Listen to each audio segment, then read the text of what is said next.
오늘 함께 나누실 말씀은 시편 70편 4절 구약성경 852쪽입니다. 시편 70편 4절 우리 한 구절 말씀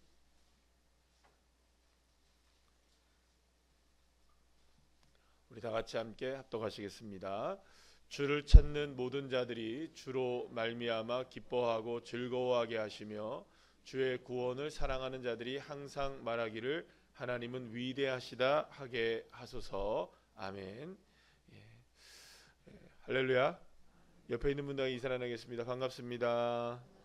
감사합니다. 새벽에 이 아침에 나오셔서 깨우며 한 해를 희망 있게 시작하는 여러분들에게 풍성한 하나님의 은혜가 넘쳐나시기 소망합니다. 오늘 우리 함께 나누실 말씀은 기뻐하고 즐거워하라는 제목으로 함께 은혜를 나누려고 합니다. 그 새해 첫날 제가 여러 통의 문자를 받고 또 문자를 보내면서 이렇게 새해에 인사를 하게 되었는데요. 그 중에 하나 문자를 받은 것 중에 하나가 뭐냐면 민병호 목사님 아시죠? 우리 목사님께서 민 목사님이 아침에 사진 한 장을 보내주셨어요. 우리 민 목사님이 지금 주전에 살고 계시거든요. 주전 앞바다에서 떠오르는 태양을 그날 당일날 쌩쌩한 묵은 거 말고 진짜 1월 1일 아침에 떠오르는 주전 앞바다에서 떠오르는 태양을 저한테 이렇게 사진을 찍어서 보내주셨어요. 그게 그러니까 여러분들 사실은 이 많은 사람들이 동해에 떠오르는 태양을 보기 위해서 새해 아침에 여기 장사진을 이루는 거 아시죠? 우리 날마다 보는 거라 그죠? 그런데 그 장면을 이렇게 보니까 예전에 그 노래 하나가 생각났어요. 보라 동해에 떠오르는 태양 하는 그런 노래가 있어요. 그러니까 동해에 떠오르는 태양을 보면은 뭔가 이렇게 우리의 삶에 희망이 넘쳐나게 되고 그 자체가 새해를 기대하게 되는 그런 모습이 된다고 생각을 합니다. 그런데 오늘 이런 생각을 해봤어요. 새벽 예배를 준비하면서 이제 오늘부터 6일 동안 저희들이 새벽을 깨우잖아요. 근데 동해에 떠오르는 태양보다 우리가 조금 더 앞서 예배합니다. 벌써 해가 떠올랐나요? 아직 안 떠올랐습니다. 아직 떠올라면 한 2시간 정도 남아 있습니다. 그러니까 우리가 새벽에 떠오르는 태양보다 먼저 주님 앞에 나와서 이 예배를 드린다면 이런 생각해 보셨어요? 동해에 떠오르는 태양을 보며 가슴 벅찬 사람들의 노래가 있는데 우리가 이 새벽에 가슴 벅차게 주님 새벽 앞에 나와서 주님을 찬양하고 예배한다면 주님께서 우리에게 삶에 얼마나 가슴 벅찬 일들을 허락해 주실까. 할렐루야. 그런 마음을 가지고 이 새벽을 끝까지 승리하면서 또 새벽에 하나님 앞에 예배하는 저와 여러분 되기를 간절히 축복합니다. 지난 송구영신 예배 때 오늘 본문의 말씀과 동일한 말씀 또 동일한 제목을 가지고 함께 은혜를 나누었습니다. 저는 그 설교를 통해서 지난 여러분들에게 지난 한 해에 우리에게 주어졌던 주제가 무엇이었습니까? 새일 나타내리라 라는 이 말씀과 2026년도에 어떻게 기뻐하고 즐거워하라는 주제가 연결되는지에 대한 부분들을 함께 여러분들의 말씀으로 풀어내었습니다. 무엇보다 하나님은 우리에게 정말로 새일을 나타내시길 원하시는 주님이십니다. 할렐루야. 정말로 주님은 우리에게 새일을 나타내고 계셔요. 그런데 가장 먼저 우리에게 나타나야 될 새일은 다른 것이 아니라 주님 당신이시라는 것이죠. 주님이 알아져야 되고 주님이 나타나야 되고 하나님이 먼저 고백되어지고 하나님이 먼저 우리의 삶에 분명하게 선명하게 드러나야만 주님이 우리의 삶에 그 진짜로 새일을 행하실 수 있다는 것이죠. 그래서 진정으로 주님이 나타나시는 그 새일이 우리에게 정말 필요하다는 것을 함께 말씀을 나눴죠. 그러려면 진정으로 새일이 나타나려면 우리의 삶 속에 가장 먼저 주님이 나타나야 한다는 건 분명해 보입니다. 그리고 우리의 삶에 주님이 나타난다면 주님으로 인하여서 우리는 기뻐할 수 있게 되고 주님으로 인하여 즐거워할 수 있게 되는 인생이 되는 거죠. 그렇지 않습니까? 주님이 나타나는데 어떻게 기뻐하지 않을 수가 있겠어요? 주님이 나타나는데 어떻게 즐거워하지 않을 수가 있겠어요? 요즘 여러분들 뭐 우리는 아니십니다만은 뭐 그래도 요즘에 그런 분들 많잖아요. 덕후들이 많잖아요. 이게 뭐 아이돌이든 아니면 트로트 가수든 이런 분들이 많죠, 그죠? 팬들이 많죠. 만약에 팬이 그 가수가 나타났다 하면 어떻게 될까요? 소리를 지르고 난리가 납니다. 난리가 나요. 그렇죠? 아무도 우리는 경험해 보지 않아서 여기 있는 사람 별로 관심이 없으신 분들만 있어서 오직 주님이시니까, 그죠? 그러니까 세상 사람들 보면은 그 뭐 아이돌이니 이런 스타들 보면은 막 소리를 꽥꽥 지르고 막 좋아하잖아요. 그러면 그 사람들은 왜 그럴까요? 기쁘고 즐겁기 때문이죠. 그들이 나타났기 때문이죠. 그들이 나타나니 그렇게 소리를 지르고 좋아하는 겁니다. 근데 우리가 주님이 여기에 딱 나타나신다면 여러분들 어떠시겠어요? 오셨습니까? 이러시겠습니까? 아, 오셨네요. 말씀 많이 들었습니다. 이러시겠습니까? 얼마나 기쁘겠어요? 얼마나 즐겁겠어요? 그죠? 그러니까 사실은 주님이 나타나는데 기뻐하지 않을 수 없고 주님이 나타나는데 즐거워하지는 않을 수가 없을 거예요. 기쁨과 즐거움은 그러니까 결국에는 주님이 나타나실 때 지극히 자연스럽게 드러나는 현상일 수 있다는 겁니다. 그러나 여러분들 반대로 한번 생각해 보시죠. 우리의 삶에서 기쁨이 사라지고 우리의 삶에서 즐거움이 사라져 있다면 그것은 단지 우리의 삶의 문제가 버겁기 때문만은 아닐 것입니다. 주님이 우리의 삶에 드러나지 않고 보이지 않고 바라봐지지 않을 때 우리는 우울해지기 시작하는 거죠. 우리의 삶은 기쁨을 사라지게 되는 겁니다. 즐거움이 사라지게 되는 거죠.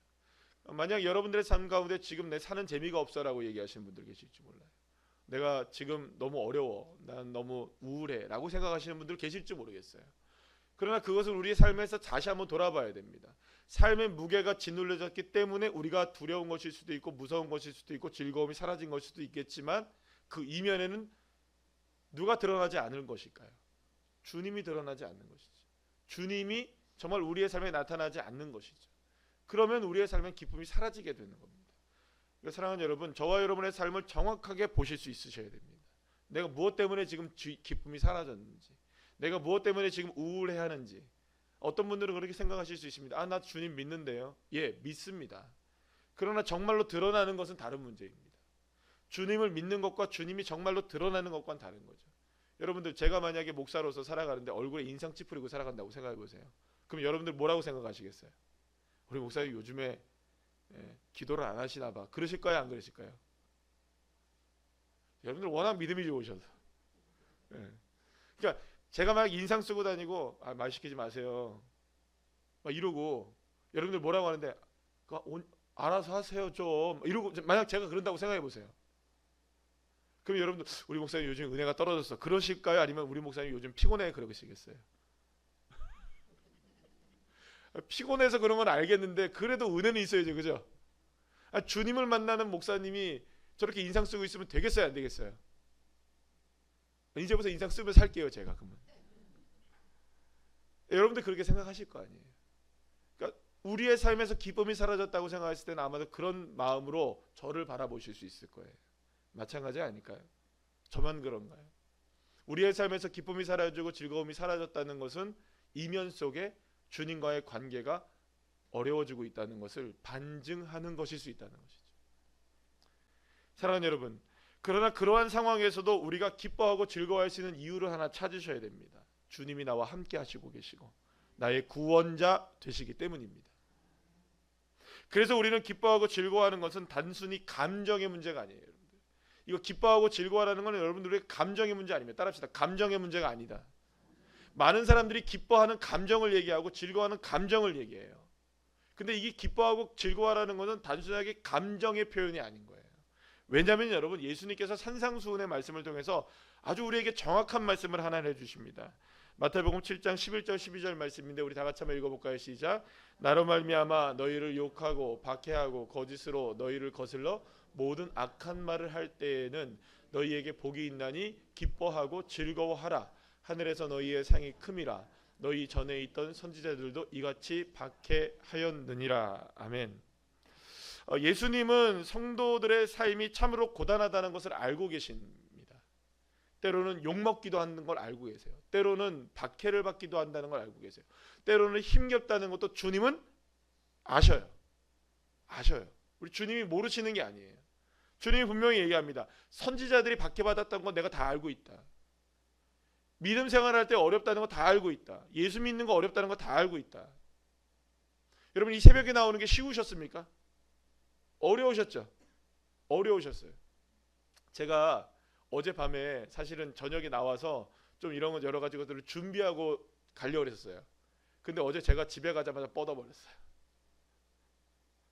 진짜 제가 그 사역 훈련 때 말씀드렸죠. 막 했는데 아마 집에 가면 뻗을 것 같다고 제가 사역 훈련 때 말씀드렸나요? 진짜 뻗었어요. 그래갖고 정신을 못 차렸어요. 제가 일어나 보니까 거의 한 11시 됐더라고요. 그리고 나서 교회 다시 오려니까 추워요. 그래서 집에서 작업을 좀 하다가 오늘 아침에 새벽에 빨리 나왔어요. 조금 빨리 나왔어요. 근데 빨리 나오려고 했는데 저희 집사람이 빨리 일어나 그러셔서 저를 깨우시더라고요. 안 깨우셨으면 아마 지금쯤 왔을지 몰라요. 여러분들 혼자 예배하고 오셨을지 몰라요. 여러분 새벽 나오는 게 쉬우셨어요? 어려우셨어요? 아주 쉬우셨습니까? 어려워요. 이 새벽을 깨운다는 거 이런 분들 많아요. 여러분들 도대체 새벽 예배 누가 만들어요? 도대체 저도 궁금해요. 누가 만들었는지. 이걸 왜 만들어 놔가지고 그것도 특별한 새벽 예배를 또 누가 만들었는지 이걸 왜 하는지. 우리가 사실은 이 신앙생활 한다는 게 쉽지가 않아요. 새벽을 깨우며 예배한다는 것도 쉽지가 않고. 근데 우리 주님 다 알고 계셔요. 우리의 아픔과 우리의 연약함과 새벽에 일어나지 못함과 맑은 정신이 아니라는 것도 알고 계시고 이것도 제 정신이 아니라고 알고 계시고 그죠? 다 여러분들 그 새벽에 아침에 우리가 여러분들 열심히 지금 나오신 거예요. 그죠? 주님 다 알고 계세요. 우리 모습들을 다 알고 계시는 거죠. 그런데 주님이 뭐라고 말씀하시냐면 예수 믿으면서 당하는 여러 가지의 삶의 모습들과 예수 믿지 않으면 당하지 않을 수 있는 일까지도 우리가 경험하는 모든 상황 속에서 그러한 상황 속에서 한 가지 주님이 그냥 부탁 정도가 아니에요. 부탁하시는 게 아니에요. 명령하십니다. 따라합시다. 명령. 명령은 뭡니까? 이런 감정의 문제가 아니에요. 그러니까 너 마음에 감정적으로는 기뻐할 수 있고 감정적으로는 즐거워할 수 있어서 그러면 기뻐하고 즐거워해라 이렇게 얘기한 게 아니에요. 우리의 감정으로는 지금 우울하고 우리의 감정으로는 힘겹고 우리의 감정으로 눈물이 나지만 주님이 그럼에도 불구하고 우리에게 명령하시는 게 뭐냐? 기뻐해야 한다. 기뻐하라. 즐거워하라. 이걸 명령으로 우리에게 주어졌다는 거예요. 이 명령은 어떻게 됩니까, 여러분들? 지켜야죠. 명령은 여러분들 우리가 이게 잘잘못을 따질 수 있는 게 아닌 거예요. 명령은 하달되면 해야 되는 겁니다. 여러분 어떻게 기뻐할 수 있을까요? 어떻게 즐거워할 수 있을까요? 형편이 안 되고 상황도 여의치 않고 문제도 산더미처럼 밀려오는 그런 순간 가운데 우리가 어떻게 기뻐하고 즐거워할 수 있을까요? 그런데 주님은 그러한 상황 가운데에서 기뻐하고 즐거워하기로 결단하고 그 명령에 순종해야 하라는 것이죠. 이게 하늘의 음성입니다. 주님의 마음이십니다. 주님의 명령이신 거죠. 그런데 놀라운 게 있어요. 주님은 이렇게 얘기하십니다. 그런 자들에게 나는 하늘의 상을 예비해 준다. 할렐루야. 그렇습니다. 우리가 처한 그 어떤 상황에서도 어떠한 형편에서도 주님으로 인해 기뻐하고 주님으로 인해 즐거워할 때마다 우리의 머리 위에는 하늘의 상이 쌓인대요. 주님이. 하늘의 상이 쌓인다는 거예요. 우리가 기뻐하고 즐거워하기로 결단할 때마다 우리가 기뻐하고 즐거워하기로 명령을 지킬 때마다 상황은 아니지만 주님 나 기뻐하겠습니다. 나 주님 즐거워하겠습니다. 할렐루야. 그렇게 할 때마다 주님은 우리에게 뭘 주신다고요? 하늘에 상을 쌓아주신다. 이거 제 말씀이 아닌 거예요. 예수님이 말씀하신 거예요. 그래서 오늘 본문의 주인공인 이 시편의 주인공인 다윗도 기뻐하고 즐거워하기로 작정합니다. 그가 그렇게 할 수 있었던 것은 그의 삶이 그럴 수 있는 상황이었기 때문이 아닙니다. 형통한 삶을 살았기 때문이 아니었습니다. 문제는 해결되지 않았어요. 사울의 왕의 추격은 멈추지 않았고 압살롬의 이 반역은 커져만 갔던 것이 이 다윗의 인생이었습니다. 수많은 사람들이 다윗을 향해서 머리를 흔들고 욕을 합니다. 비난을 했습니다. 여러분들 시므이라는 사람 아십니까? 그 사람이 여러분들 쫓아다니면서 다윗을 욕해요. 마음은 무너져 내리죠. 그래서 다윗이 뭐라고 고백하느냐 하면 같은 시편 안에서 1절 5절 말씀에서 이렇게 고백을 합니다. 우리 다 같이 읽어볼까요? 시작. 하나님이여 나를 건지소서 여호와여 속히 나를 도우소서 나는 가난하고 궁핍하오니 하나님이여 속히 내게 임하소서. 희망이 없었어요. 여러분들 가난했고 궁핍했습니다. 여기서 이 가난하고 궁핍하다는 말은 조금 부족했다는 표현이 아니에요. 겸손한 표현이 아니에요. 정말 다윗에게는 그 어떤 가능성도 없었던 거예요. 그러나 그런 상황에서 다윗이 했던 게 뭐냐는 거예요. 했던 게 무엇인가를 개선하기 위해서 노력했느냐, 그게 아니었던 거예요. 하나 결심한 것이 전부였어요. 그게 뭐냐? 주님으로 말미암아 기뻐하고 즐거워하겠다. 오늘 본문 다시 한번 읽어볼까요? 시작. 주를 찾는 모든 자들이 주로 말미암아 기뻐하고 즐거워하게 하시며 주의 구원을 사랑하는 자들이 항상 말하기를 하나님은 위대하시다 하게 하소서. 아멘. 다윗이 가장 먼저 한 건 뭡니까? 주님을 찾는 것이었어요. 따라합시다. 주님을 찾았다. 자, 삶의 희망이 보이지 않는 상황이었지만 다윗은 누구를 찾기로 결심합니까? 주님을 찾기로 결심해요. 그런데 이 다윗이 주님을 찾다가 다른 결심으로 옮겨가요. 주님을 찾아요. 주님을 찾아. 주님 어디 계세요, 주님? 주님 나에게 좀 다가와 주세요. 주님을 찾습니다. 주님 갈망합니다. 주님을 찾습니다. 이렇게 얘기해요. 그런데 주님을 찾다 보니까 다른 마음의 표현으로 바뀌어지게 됩니다. 그게 뭐냐면 내가 주로 말미암아 기뻐하고 즐거워하겠습니다. 주로 말미암아, 따라합시다. 주로 말미암아. 이 주로 말미암아라는 뜻은 뭐냐면 이 그 히브리어로 베라는 단어를 쓰는데요. 여러 가지 뜻이 있어요. 뭐 invite through with라는 영어로 표현하면 그렇습니다. 그런데 이 단어들을 조금만 우리가 분석해내면 이렇게 분석할 수 있을 것 같아요. 뭐냐면 위치적으로는 어디냐? 안에 있는 거예요. 안에. 주 안에 있는 거죠. 수단적으로는 뭐냐면 주님을 통해서, 주님으로 말미암아.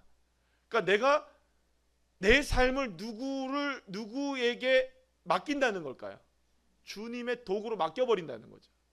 또 관계적으로 본다면 with라는 말을 써서 누구와 함께라는 말을 써요. 그러니까 나는 주님과 함께. 이 말미암아라는 단어 속에는 이런 의미들이 다 담겨져 있는 거예요. 사랑하는 여러분, 그렇기 때문에 주님으로 말미암아라는 말은 내가 주님과 함께 있겠습니다. 주님을 찾다 보니까 주님을 찾는 것에서 그치는 것이 아니라 나는 주님 안에 있습니다. 할렐루야. 내 삶은 주님을 통하여 역사하고 계십니다. 그리고 나는 주님과 함께입니다.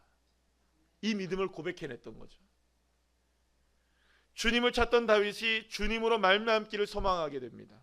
그것은 단순히 주님을 찾는 것으로 그치는 것이 아니라 주님 안에서 주님을 통하여 주님과 함께하려는 다윗의 이 확고한 신앙의 의지를 드러낸 것이라고 말할 수가 있습니다. 결국 여기서 중요한 건 뭐냐 하면 다윗은 그런 엄혹한 상황 속에서 나의 인생은 누구와 연합되어 있느냐에 대한 문제죠. 누구와 연합해 있습니까? 주님과 연합되어 있다는 거죠. 그러자 다윗은 기뻐하고 즐거워할 수 있게 됩니다. 주님을 찾던 다윗이 주님으로 말미암아 내가 주님 안에 주님과 함께 주님을 통하는 인생이라는 사실을 고백하게 되자 주님으로 인하여 어떻게 됩니까? 기뻐하고 즐거워하는 인생이 될 수 있었던 거예요.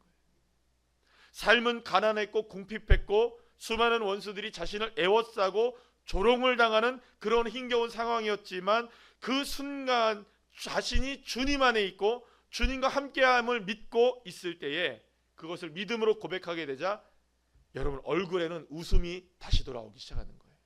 마음은 즐거움을 회복하기 시작했던 거예요. 그러자 이 다윗이 외쳤던 한마디가 있었던 거예요. 뭐냐? 하나님은 위대하시다. 하나님은 위대하시다라고 외치기 시작했던 거죠. 다윗은 하나님과 함께하고 하나님 안에 있는 삶을 살기로 결단했습니다.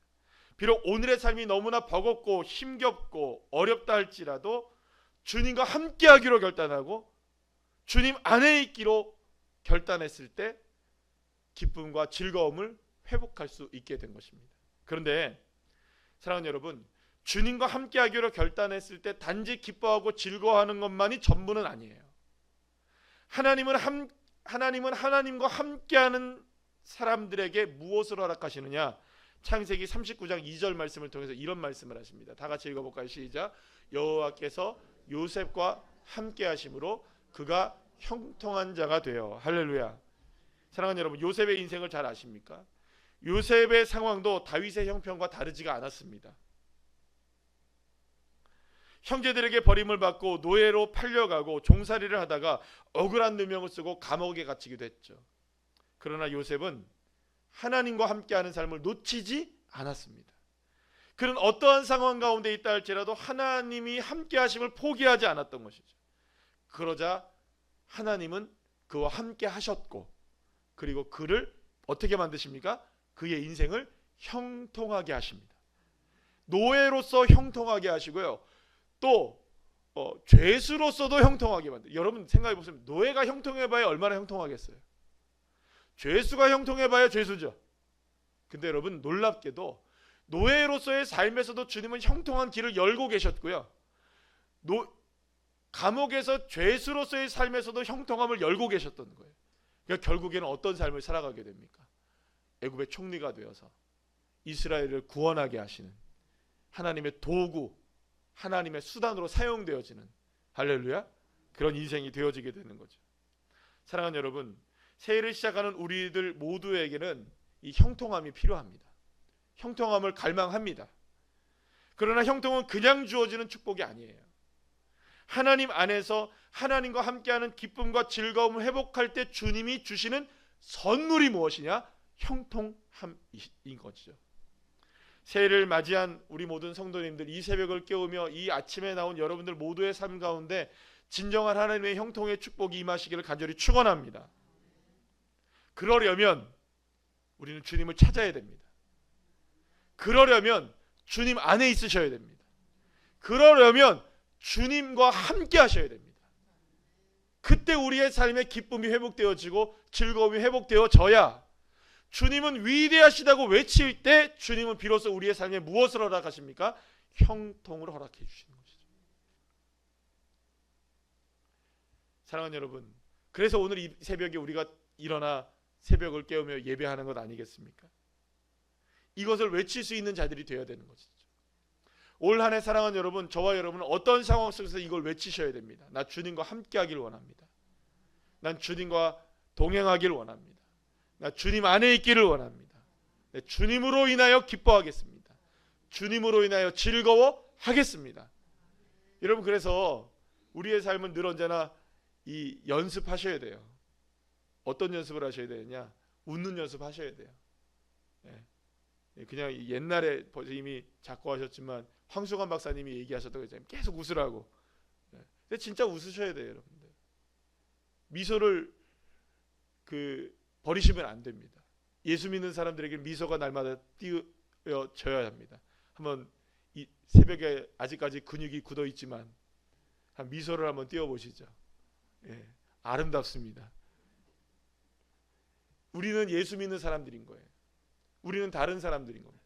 왜냐하면 우리 안에는 주님이 계시고 내가 주님 안에 있기 때문에, 내가 주님을 찾는 자이기 때문에 우리는 결단하는 겁니다. 기뻐하고 즐거워하라. 그래서 여러분들 하박국 3장 18절 말씀 우리 다 같이 한번 읽어볼까요? 뭐가 안 되네요. 하박국 3장 18절 우리 다 같이 한번 읽어보겠습니다. 시작. 나는 여호와로 말미암아 즐거워하며 나의 구원의 하나님으로 말미암아 기뻐하리로다. 아멘. 사랑하는 여러분, 하나님 안에서 기뻐하시기를 축원합니다. 하나님과 함께 즐거워하시는 인생이 되시기를 간절히 축원합니다. 그리고 우리는 외치셔야 돼요. 날마다 외치셔야 돼요. 하나님은 위대하시다. 하나님은 위대하시다. 그럴 때 우리의 삶은 형통의 역사를 주님이 써내려 가시는 겁니다. 그럴 때 여러분, 스룹바벨이 외쳤던 것처럼 산지가 어떻게 됩니까? 평지가 되어지고, 이사야서에서 약속하셨던 것처럼 광야에 길이 나고 사막에 강물이 나는, 할렐루야, 그런 역사들이 일어나게 되는 것이죠. 그래서 주님으로 인해 즐거움을 회복하는 올 한 해가 되기를 위해서 함께 여러분들 기도하시고 힘써 예배하는 주의 자녀들 되시기를 간절히 축원합니다.